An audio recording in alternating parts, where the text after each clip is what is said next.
Hey guys, lately I have been running into and exposed to a ton of bad design, which is so sad in this day and age when, I guess it's still out there, but this video, I'm gonna go over some stuff that you definitely want to avoid that can really hurt you in promoting your business because it's just not gonna work well.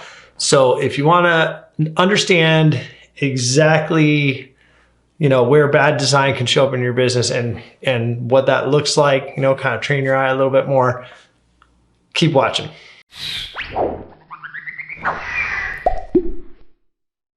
Okay, we all got to do some design work around our business. We got to have good branding, we got to have a great logo.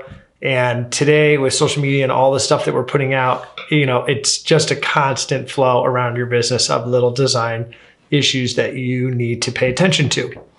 Now, there's a couple of things that we just cannot have happen for your business that are so important when it comes to design.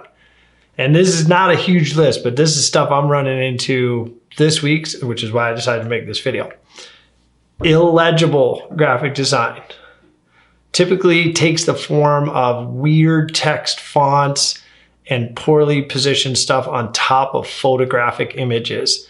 A lot of times we see this on social media, sometimes even on a website and in print and other areas, and it can just be a full-blown disaster. It's hard for people to digest. We've gone over on this channel plenty of stuff like when you're doing headlines and you want to get somebody, engaged, one of the things, the rules you cannot violate is it's got to be clear and that visually they need to be digesting this thing at a glance, not trying to mentally unscramble what the hell is going on. So be really careful with applying text over images, and some opacity can help with that.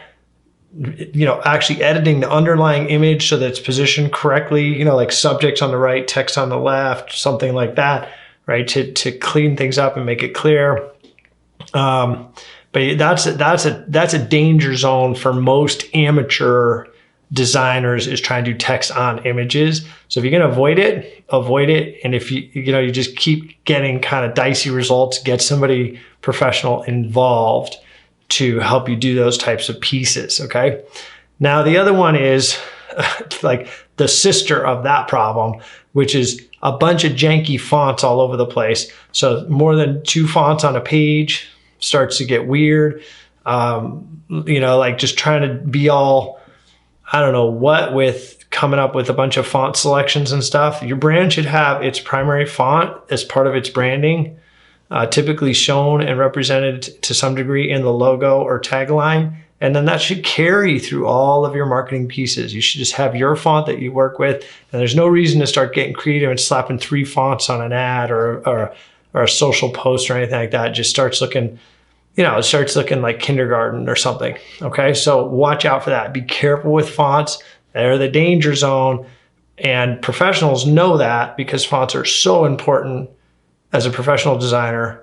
But folks that are, just doing it and the hobby level, if you will, or getting out of their lane, they're business owner, but they're going to think they're going to do this stuff. And, they can just get into a thing where it just starts looking ugly, basically, and also hard to read, which is even worse. Okay.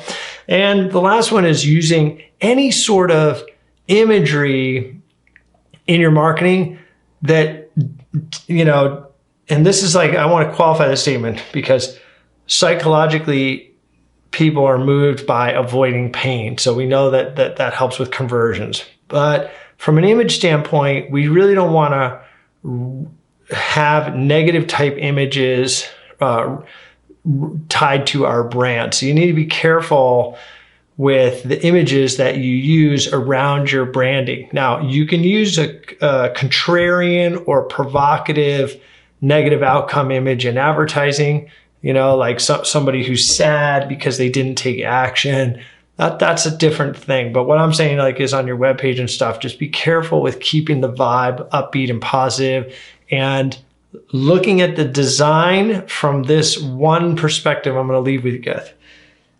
The design of these pages should show the results or the meaning, the results of working with your product or service. And that hopefully means a joyful outcome, right? So the whole thing should feel that way.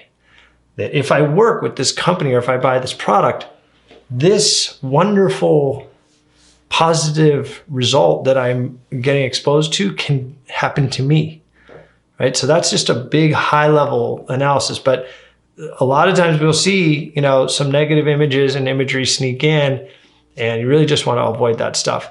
And I guess there's one more that, you know, I've seen recently too that's a little scary.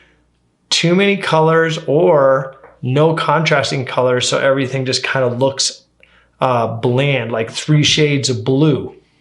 That's not really helping anybody, right? So we want to have like 2 or 3 primary brand colors and those 2 contrasting colors, which we've talked about in another video. So watch out, don't turn the whole thing into like some sort of finger painting exercise, right? Be clean and crisp with your colors. Use those contrasting colors for your calls to action and so forth, okay? We'll see you guys on the next video. Go ahead and like this video. Dig around on the channel because there's a lot of stuff on here on good design. And just be careful out there. And you know what? It doesn't hurt to just ask for some professional help. See you on the next one.